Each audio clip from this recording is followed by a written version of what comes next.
Well, welcome to today's webinar on relationship mapping and fundraising. I'm Doug Cogswell, and I'll be your host. We're going to talk about a topic that's getting a lot of attention, and we're going to cover pretty quickly what is relationship mapping, and then where do you get the data from. See a lot of confusion out there on that one, and then what do you do with it. So we're going to run through some pretty practical examples of how you would use relationship mapping in your fundraising operations, and then we'll have a Q&A. The webinar will run 30 minutes, and then the Q&A as long as you'd like. So my background, I'm the president and CEO of Advisor Solutions. Been in the business intelligence sector for a while. We're really well regarded by Gartner Forrester as a company in the field of data discovery and analysis software. We've done a lot of work. I have in strategy consulting across industries, and we've got a recent focus in fundraising where we have over 100 clients, and they run the gamut from small schools to large schools to philanthropic to healthcare and so forth. So let's dive into relationship mapping. The concept is simple. It's about making connections and then encouraging and engaging the people who are the most connected to encourage and motivate others. So that's the name of the game. Unfortunately, I did some research in preparation for this. It gets really complicated quickly. So I went on a look at different sites, and there are these like nice relationship maps. We've got one of these too. You'll see in a few minutes. There's another kind of a more aesthetically pleasing one. There's a bunch of different concepts defined: degree centrality, betweenness centrality, and closeness centrality. And actually, when I read through all this, I actually got quite confused. And I kind of took it back to basics. I mean, the concept here is some people know more people, and some people don't. And you want to find the people who know more people and use them to reach the prospects and the people you're trying to get to. And they might be, high-rated prospects who haven't made a donation but have been to some events. They seem warm. How do you get to them? That's what this is all about. And conceptually, there are a few types of relationships. We group them into three. Family, which is really useful for a couple of purposes. One is grouping for giving and prospects. A number of our clients use the concept of household. So instead of having giving at the entity level, it's bundled into a household, and it's actually an easy way to manage and saves a lot of the soft credit issues and so forth. That's another topic. Family also has strong, we call it acquisition power. So you can use a family member to get to another interested family member with a message or an invite or another form of encouragement and engagement. The challenge with family, most people have a limited number of family members. Then there's friends. They also generally have strong acquisition power, although in this day and age there's social media friends who may not be the same as the old term, personal friends, but they have strong acquisition power, and there's a lot more friends generally than family. And then there's business associates. Weaker acquisition power. If I'm on a board with somebody, I may have a relationship, but it's certainly not as close as with a friend or a family member. So to use that relationship to get somebody to make a donation or come to an event is harder. And there's a moderate number of these. One thing we do see is a lot of energy spent on this, trying to figure out people who are on boards together in the same company. That's helpful, but we really see a lot more correlation and benefit coming from really trying to nail this friends category. I kind of laid this out on the chart. Numbers of relationships low to high, acquisition power low to high. Friends wins. There's strong acquisition power and a lot of them. Business relationships, the problem is the acquisition power. There tends to be quite a few of them. And families, strong acquisition power, but there aren't as many. So we really like focusing on friends. And then, high level here, as we get a little deeper, higher education, this concept of friends is quite different than philanthropy. Higher education tends to be a closed community. You want to leverage relationships within the community. You have the ability to survey people. They come to reunions. There's class agents, there's other people. So it's easier to figure out who knows who in this world, to find affinities and drive connections. Finding connections outside of that community is of less value. For example, I went to Dartmouth College, great school. But if I'm trying to bring friends who didn't go there into the fold to think about making a contribution, it's hard. I mean, they went to another school. They just don't have, they're not part of this community. Whereas in philanthropy, it's a much more open group, and this concept is develop ambassadors and use them to push out into the community. And you want to create mechanisms and use the relationships to make that happen. So for example, here, I am involved in a number of philanthropies. One of them has asked me several times to host dinners in my home. So I will reach out to my friends, neighbors, colleagues, and get a group at my house. And that becomes an engaged group to hear a message from a philanthropy. That's much easier to do in this world than in the higher ed world. So we're talking about topic generally, but there are some differences here, closed community versus a more open community. And then where do you get the data from? And we find a lot of people are spending a lot of time, some people are spending a lot of time on trying to find these board relationships, and there's firms that do that pretty well. But a lot of this, especially with the friends, you can get on your own from your own databases events you're putting on. So for example, who knows and connects with whom? Committee participation with someone else in the past years. They know each other. They've been working together. And we actually like to put time limits on this. Obviously, 20 years ago, probably less relevant connection than in the last 10 years. So there's got to be some aging on these things. Invited to an event, especially with philanthropy, is that example of if I invited 30 people to my home for a dinner, I've got connection with those people clearly, and I've got connection from a philanthropic effort. So if you try to follow up with those people later, maybe times past, some of them have actually participated in a serving project, or they've shown up at another event, I ought to be flagged as somebody who has connection with them and can help bring them over the line. Provided an introduction to somebody.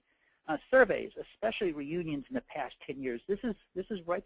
People will tell you in many of these environments who they're connected with. And probably not the only question in the survey, but certainly if a school is surveying alums about a reunion coming up or a class event, to ask them who they know best is a perfect question. And then they're self-disclosing. And that's really powerful because you know who they're currently connected with. And of course, other social media, LinkedIn and Facebook friends. It's a bit harder to get. There are firms that will mine through this. We've had examples of colleges putting students on this to just go through Facebook and try to untangle who's friends with whom from the different classes and so forth. But these are obviously weaker than self-disclosed and people actually working personal time together. And we also have the issue that a lot of the prime donor prospects are, I'll use the word older, and typically not big on Facebook and maybe more LinkedIn, but it's just not the thing your prime donors are always going to be doing. So there's something here. But this, when I read through the press, I heard a lot about LinkedIn and Facebook and business connections. And in reality, there's a set of things that you can actually do fairly easily that may be far more valuable. And of course, it's common interests. Who might pick up on and relate to a person because of common interests? Event attendant is another one. A bunch of people who come to a session on neuroscience research in building a new facility are obviously interested in that and could be an affinity group you could do more with. Or newsletter click-throughs. The people who are clicking on articles in your newsletter are self-disclosing an interest area, and you can work with that in segments and messaging and so forth. And of course, reunion surveys, in addition to who knows who, you can figure out what people are interested in and create groups around that. So a bunch of ideas there. The next question up is how do you save it? So you get all this information. Well, most of the giving systems, we'll see an example that's disguised data from a Razor's Edge system, but Advanced, Banner, they all have a way to get relationships in, and if not, you can create a table. But the tables are actually pretty simple. You have a person, and this is ID 1298. They have a bunch of relations, which are other people. In this case, there's about 10 of them. Some of them cousin, friend, introduced by, spouse. So it's basically what you're trying to get is this person has about 10 relations. They vary in nature. And with this table, you'll be able to do all the things we'll be showing in just a minute. So it's easy to save it. It's a little harder to get this, but this is the kind of thing you want to keep updating and keep current. So now we are going to go through 4 examples of what you actually do with this. What are the characteristics of our most related constituents? Who does Mike Hill know? Mike Hill's a disguised name, but let's see who he knows and how we can lever that. Another question, who can we lever to approach highly rated and engaged non-donors? Another one might be, who are the best leverage points for a dinner in South Florida? These are all the kinds of questions that this relationship mapping can help you with. So I'm going to drop out of the PowerPoint, drop the phone too, and open, since we are advisor, we'll use an advisor project. This is disguised and merged data, so it's fictitious, but it's representative. I'm just going to run you through the pages, and over on the right, there are the relationship mapping pages. So this is 52,000 constituents we're looking at. We filtered out to just individuals, just alive in active records, and here's a list of them all. We just to sort of profile the group, they've been rated. There are a group rated 25 to 999 bucks. The highest rating is 250,000 plus. There's a bunch of non-donors, 61% of the pool, and then there's various people who have given up to $1 million bucks. 37 of them were colored red. So throughout, the hot red color are the big donors, and the blue are the non-donors. This is a not-for-profit, so there's a variety of, most of them are individual donor prospects by relationship. Where do they live? They live all across the country, sort of centered East Coast. They're all over. It's pretty good distribution, biographical. But religions, a little more male than female. Married a lot we don't know for. This is fairly typical. Giving trends. Good trend here. This is overall giving of the entire group. They've given $235 million. It kind of went a little down in 08, 09, picks up. It's been a little flat, but certainly hasn't taken the dip we've seen. This is, by the way, it's partial year here. Numbers of gifts have gone up. Average gift size went up, although since 08 it's been down a little bit, so maybe some work there. Events. So the group has had a lot of event attendance. 08 was a peak year, down a little bit. And some people participate in a lot of events. Some people fewer. Will come back to this. Relationships. So we're going to spend a lot of time on this page. I want to hit it quick and be right back. But here we've got, we see there's 52,000 people who have 21,000 relationships. The relations come in a variety of forms. The biggest ones are introduction. There's another one here that's in another introduction. There's a friend. So these are actually the codes. You can see this is fairly typical. These get coded all kinds of different ways. Employee relation. And here's the group of the people who have a relationship, and these are the people they're related to. So we're going to play around with this quite a bit. We also have the relation map view of the page. So this is like those other things like Google, a pretty picture of all the relationships. I know when you look at this, what do you see? Well, what we actually have is there's people on the outside here. That's an ID number 9106. And it flips up. It's a under $5,000 donor, which is why it's colored light blue on the outside with no lines. So that person's not related. It's got a heavy cluster of relationships in the center, a lot of red. So you actually see from this, your bigger donors are the most connected in here. I can swipe over the big donors. That's their makeup. I could go over the next level down. I can sort of see all the relationships. And let me just put the nodes on a little brighter here. So that's the idea here. This map helps reinforce what you're seeing in the data. So now let's a couple scenarios have been profiled by what we have here. If you wanted, the first question was, what's the characteristics of our most related people? Well, this chart over here takes all of the people who have a relation, and in the middle of this is an ID number. This person has one relation, and you see it's a tight skew up at the top. You've got this person has 286 relations. This is actually a fairly consistent curve. There's a handful of people that have a lot of relations and most don't. If I zoom in on it, you actually see the brighter colors are up at the top here, which means the good news is your bigger donors tend to be the most related. So there's obviously been some cultivation going on there, and that's a good thing. If I want to grab the most related, this person, an ID 13 has 33. Here's the 30s, watching the brush ups. Looks like the 10s are going to be down here. Let's grab everybody that's 10 or more up. That's sort of this group here.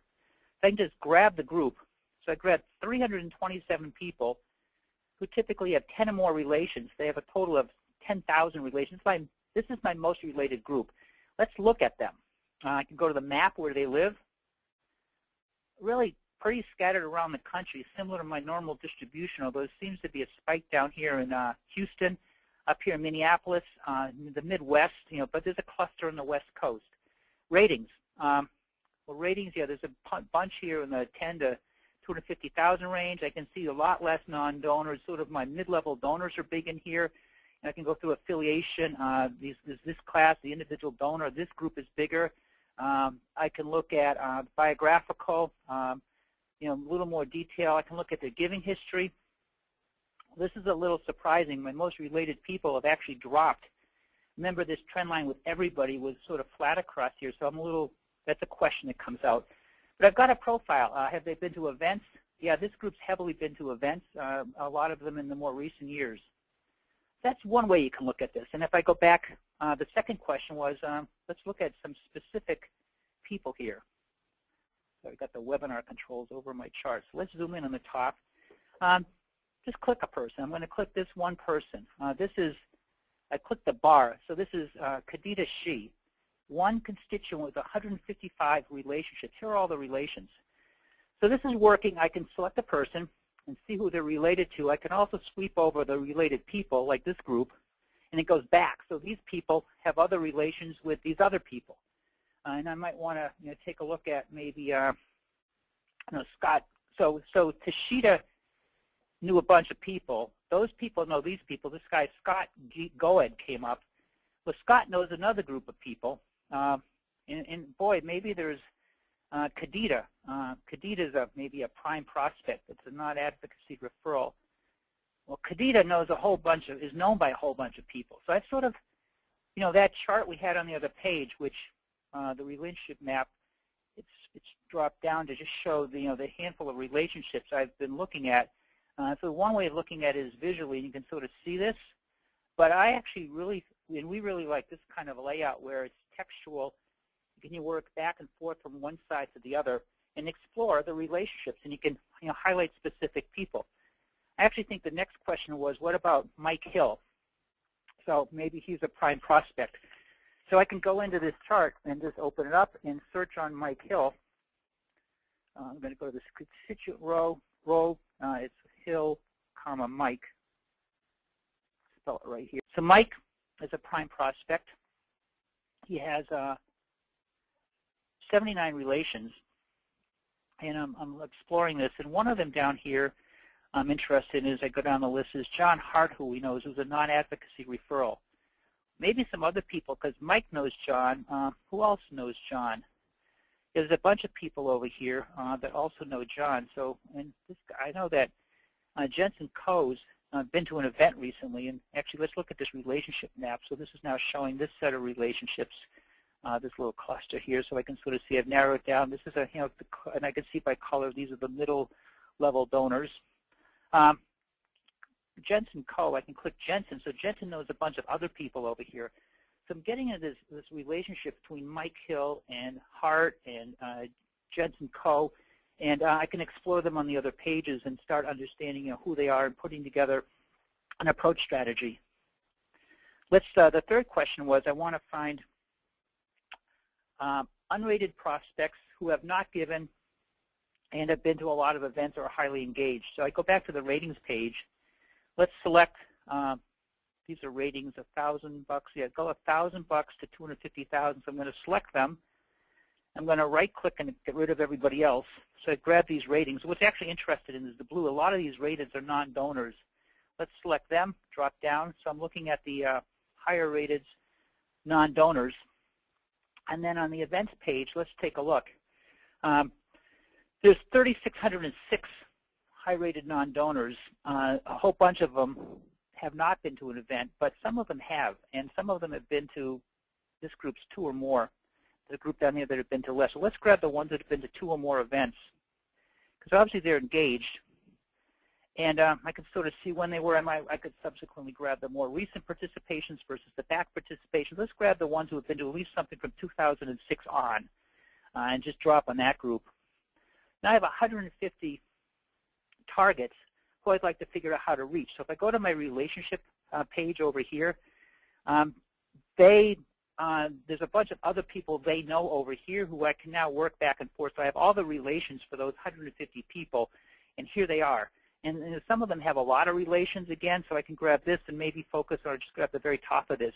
Here's a group that are very heavily related with this other group over here. So if I could mine through this and really try to create the leverage points here. But and again, if I go to the relationship map page, this is showing me the multi-level relationships in that group. That's another thing we see people doing with this. You've got a group of targets, and then you're trying to get groups of people who can work with it. And I might want to see where are these people at this point, so I can exclude down and look at the map. Yeah, this sort of skewed around a little bit, that group of, the 10 with the most relationships. So maybe geography isn't the right thing. So the last scenario is for planning an event in South Florida, and we want to find who to lever to help get that event organized. So I can go to my map, come at this another way. It brought everybody back. I can select South Florida, and then I can just exclude everything else. And so now I have the 998 people who live in South Florida. I can sort of see the blue. There's a bunch of non-donors. They're in Miami. There's 86 of them. There's a group up here in Naples.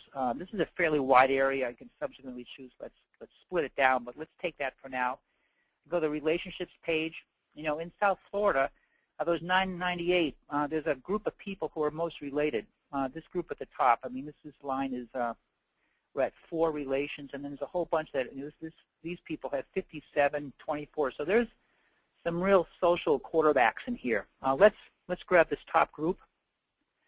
So here's a group of 29 that know 347 people down here. If I'm working on this dinner, I'd like to get on the phone and start working with this group. And let's look at their giving history, and let's profile them some other ways.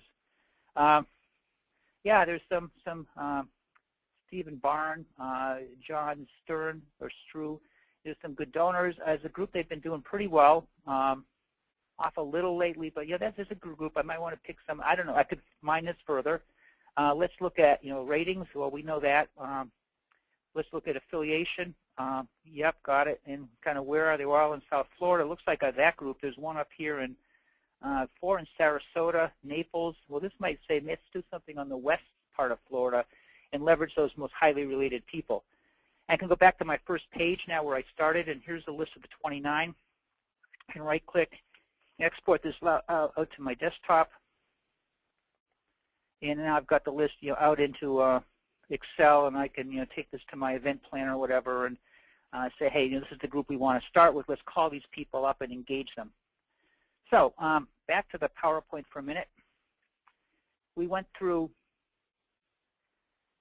4 examples of how we are seeing relationship mapping used to identify prospects, set up these kinds of meetings, and really help the fundraising process. There's some challenges.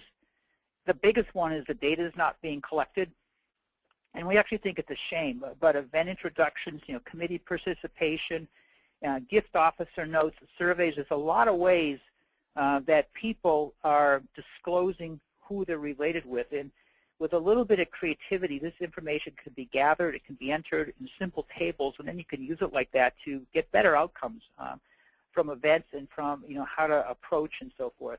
And it's one part of an overall discovery, prospect identification management process, but it can be a key one.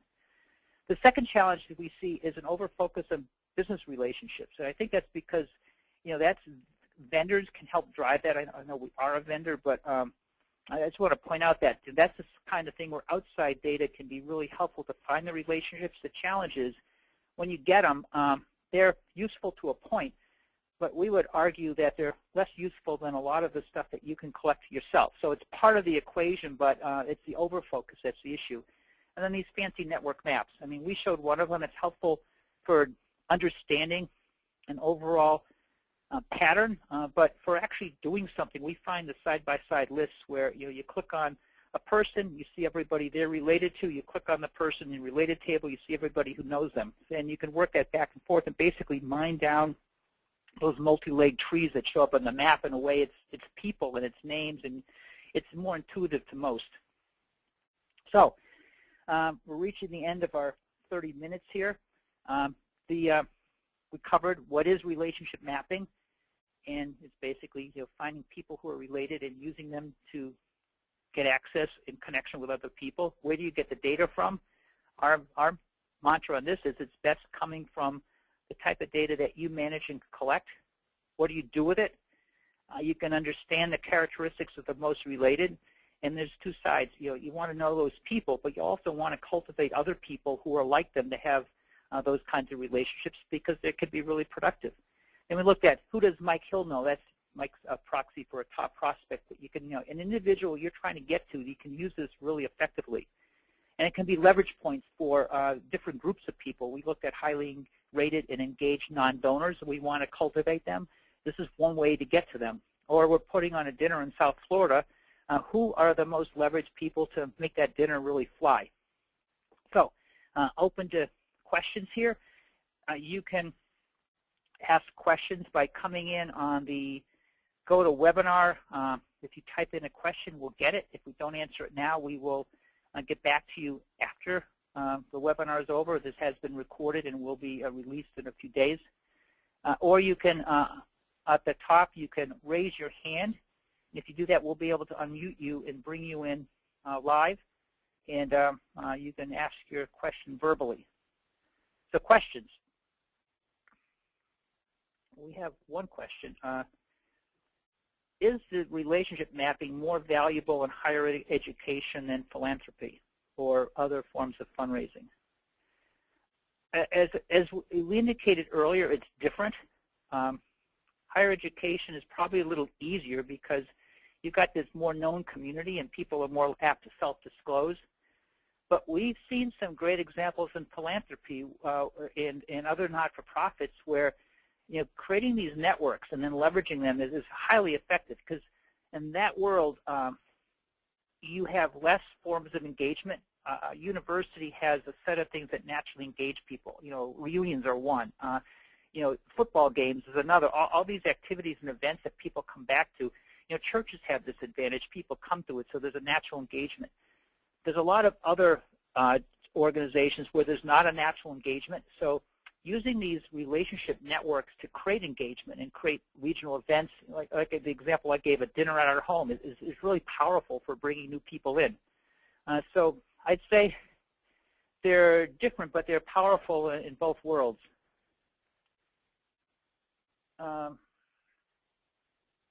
Does this software connect live to data, or do you have to select and import your data manually? So it's a specific software question. The Advisor, the software I'm using, loads from databases. We can load, this is disguised Raiser's Edge data, but we do a lot of work with Banner, Advance, Millennium, Agilon, all of the source systems. Some of them are homegrown. So we pull data from a variety of sources. We can load on demand. More often we're loading on a script usually once a day because we usually bring in quite a bit of data. And what we've done here is we've linked the relationship data to the rest of the data in the repository, which is how we're able to connect the highly related people to their giving history because it was linked to a giving transaction table, and how we can relate to a map and show where they live.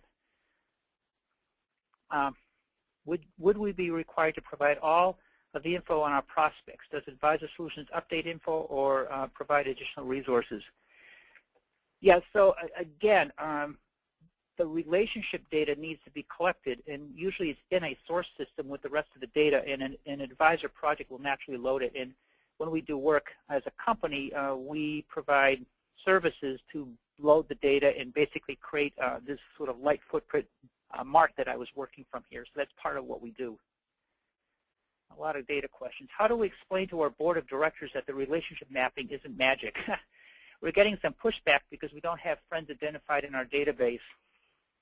Yeah, it's not magic, and it's a lot of work because, like event attendants, if you're running events all over the country and you've got individual event managers who are volunteers trying to get the actual who came in the event in and who introduced who into the database collected is a challenge. So it's just got to be persistence. We've had examples where schools will deploy students to run through yearbooks to see who was in clubs together, which is relevant for younger on grads. That students are trying to go to events and just make sure the event attendance is recorded. The surveys is a mindset. A lot of people don't do it, or it's done in alumni relationships and not brought back to the student side. And a lot of philanthropies, we've just seen your volunteers will come to do work in some project, and they're recorded, but they're actually not then saved in a database along with who the person that brought them all was. And that person who brought them all actually knows them and could be a really useful source. So I think, message to a board of directors would be, This has been a challenge for us and our peers. We're committed to doing it. We're going to have to put processes in and create a mindset here, and a board of directors can help set that mindset, and so can a CEO or a president, and say, like, this is really important to us, and we need to collect this data, and we need to enable people to do surveys that ask these kinds of questions. Once a relationship is found, how do you speak to a current constituent to utilize the relationship for your organization's advantage? Doesn't this put the constituent in a difficult position unless they self-disclose the relationship? Yeah, how do you use this? Well, some of these are self-disclosed. And then it's, how well do you know the person? It's a people thing. And most of the, as we saw here, and this is disguised data, but it's representative, the most related people tend to be the most engaged people, who tend to be the bigger current donors. And they're the ones that are most likely to have a relationship with a development officer. And as part of that conversation, it's fair game to say, hey, I believe you know X and Z. We're trying to get them to help us with the new neuroscience center or whatever. Would you be willing to make a call? It's that kind of a thing. So, the good news is the most related are generally the most engaged and known. So it's easier to have those conversations, but it's got to be sensitive. And there is a good point here that, do they actually know all this data is being collected? Well, yeah, but you did go to the event. You registered for it. You showed up here. So I think most people, I know in my world, I actually would expect that that would be somewhere. What is the ROI on relationship mapping software? How do I sell this to my manager? Well, that's the bigger question is, what's the ROI on the sort of whole prospect identification? We have a couple of things. Our clients, one is finding new large donors. We've had a number of clients who have found $500,000, $1 million donors who make a gift pretty quick. And there were people who had never been called on before, and they were called on in a much more powerful way. So you have like one of those is a pretty quick ROI. We have, if you look at using this kind of stuff and targeting around messages, and so we've done work with like lapsed donors, some dramatic work where the reacquisition rate of lapsed donors is falling off. And by using appropriate messages and relationships, that rate completely turns around, and it's a line chart. It looks like a hockey stick, and it's very then easy to measure that. If we continued on the trend we were, that's we're dropping however many dollars a year. By coming up, we've raised this many dollars a year, and so that's another really good way to get a return on investment. Yeah, there's another question. Is this specific relationship mapping software? No, it's not. Our software is, what I did the demos in is just a general data discovery and analysis software, so it can load data from multiple sources. Relationship mapping tables can be whatever. You could buy them from a consultant. They could be an Excel spreadsheet. They could be an advanced table in Oracle. We don't really care. And we could be loading 20 advanced tables out of Oracle and then pick up the relationship mapping in a spreadsheet or something for a group of people. Or it could be an access table that you got from some consultant or from some recent survey. So we're flexible on that. A lot of good questions here. Is Advisor capable of identifying related fields of information for different clients across a spreadsheet of data or a database? That sounds like a benchmarking question.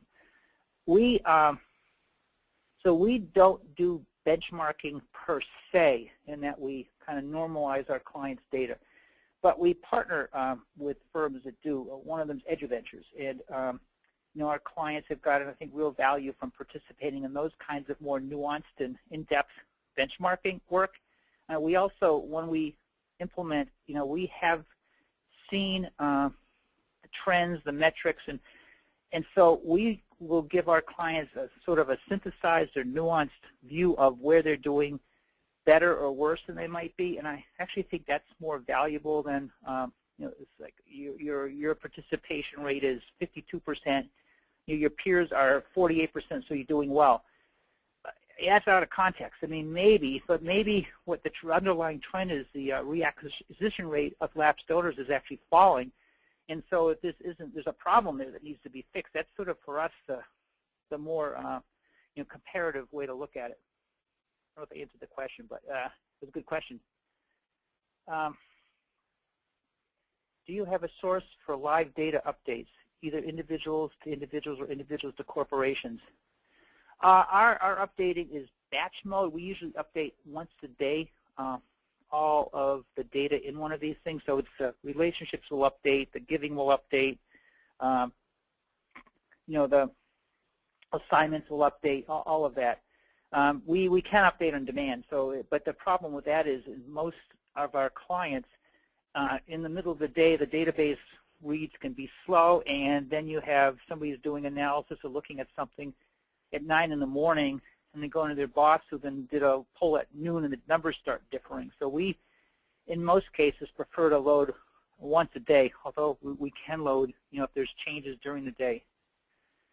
How detailed should you get the definition of relationships? Is it valuable to distinguish between business associates, founded companies together versus personal relationships?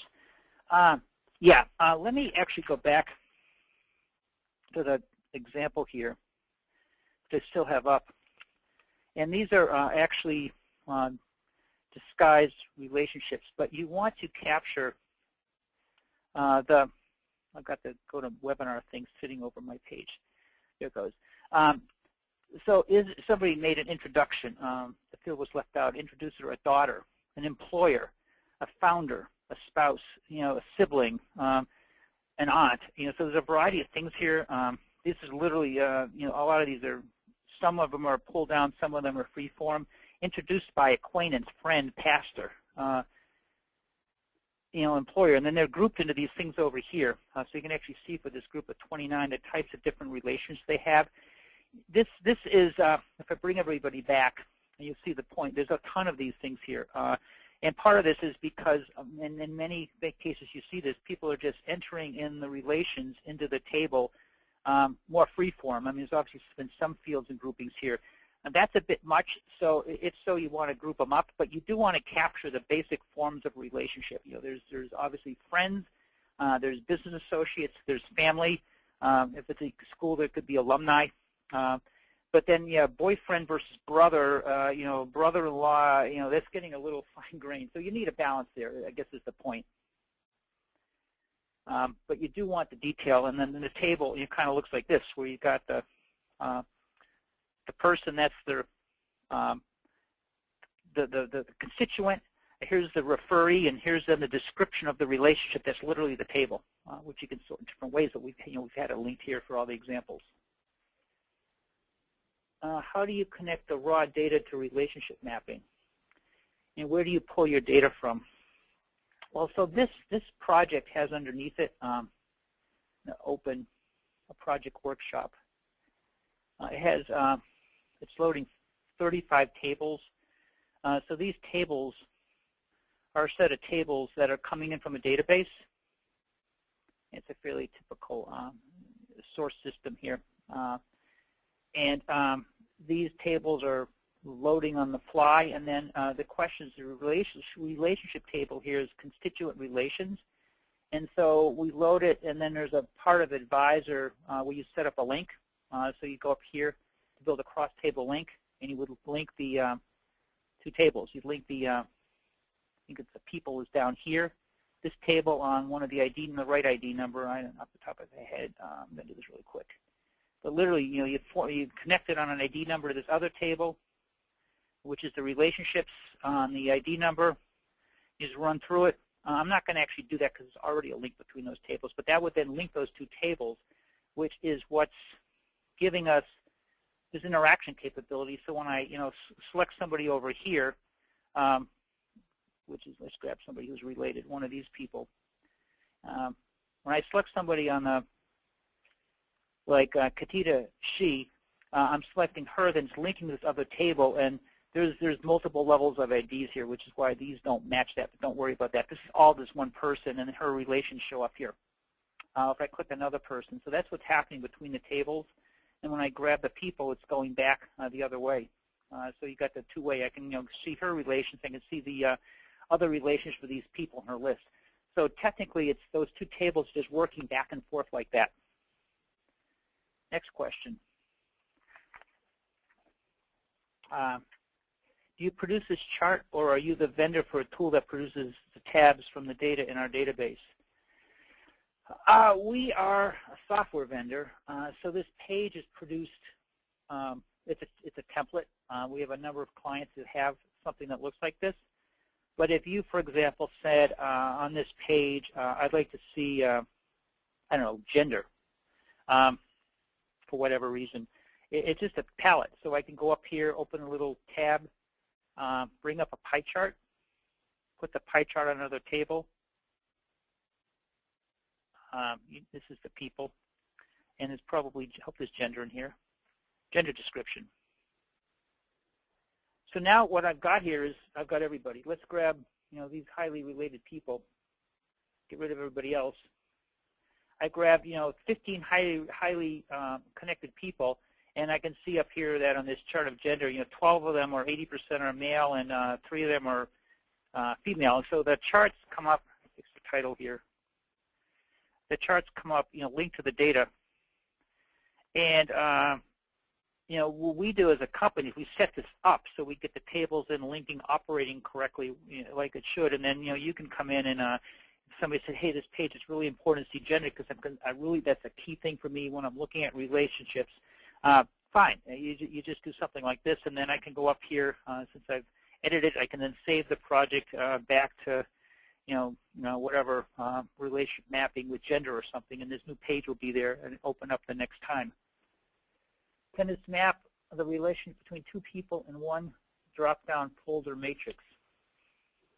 I'm not exactly sure what that means. I mean, we could, these are showing in lists, in bars, different ways to select, and there's a search capability, which I haven't figured out how to spell Mike Hill yet. We could tile in like the little checkboxed text filters. The problem is here, you're dealing with, if I bring everybody in, you're dealing with 52,000 names. So we have found it easier to create some visual descriptors like the most related people, so you can grab them, or just grab a name like Donna Alib. Actually, she's got a couple relationships, Chris and Sarah Pfaff. So we have found this to be more intuitive because if you put these, you can't put 52,000 names in a drop-down, and having the little check boxes would be just crazy. But it's it can grab types of relationships. If I want to grab the unknown genders, there's 3,681 of them. Here they are. Drop and so forth. That's we found to be a very intuitive interface. And again, you can work with the relationship map, and you could grab the ones in the center that have the most relationships. There's a lot you can do with this. I can grab them over here and different things. But we found these lists to be like a really intuitive way. Although, as I've indicated, it could be altered reasonably easily. Would you mind putting up your second slide, the one that talks about the, another question. Can I see how my director can get introduced to a prospect?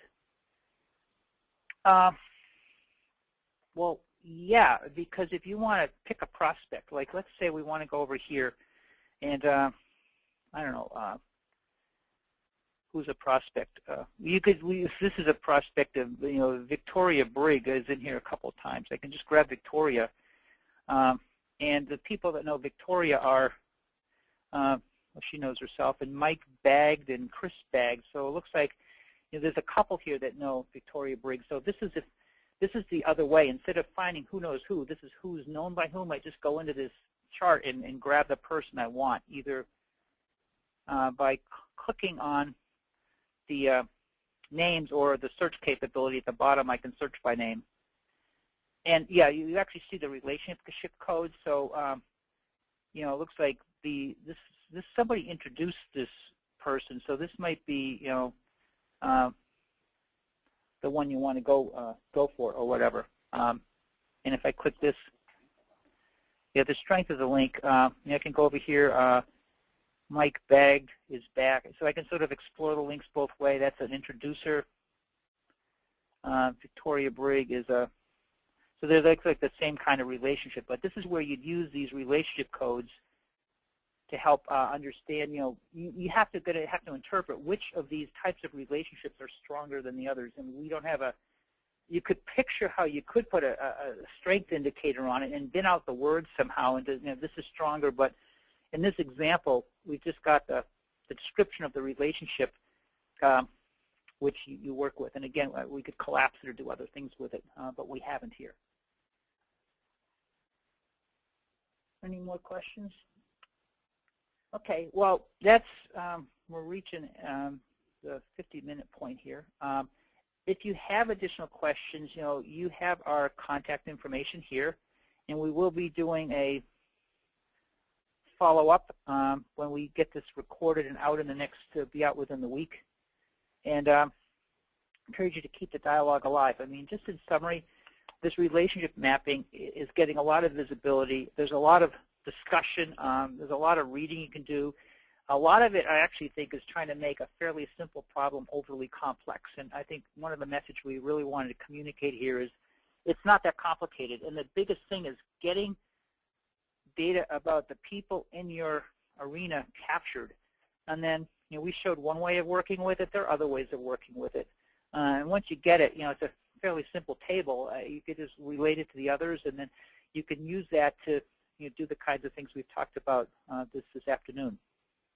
So thank you for your time, and wish you the best of the rest of the day. Take care.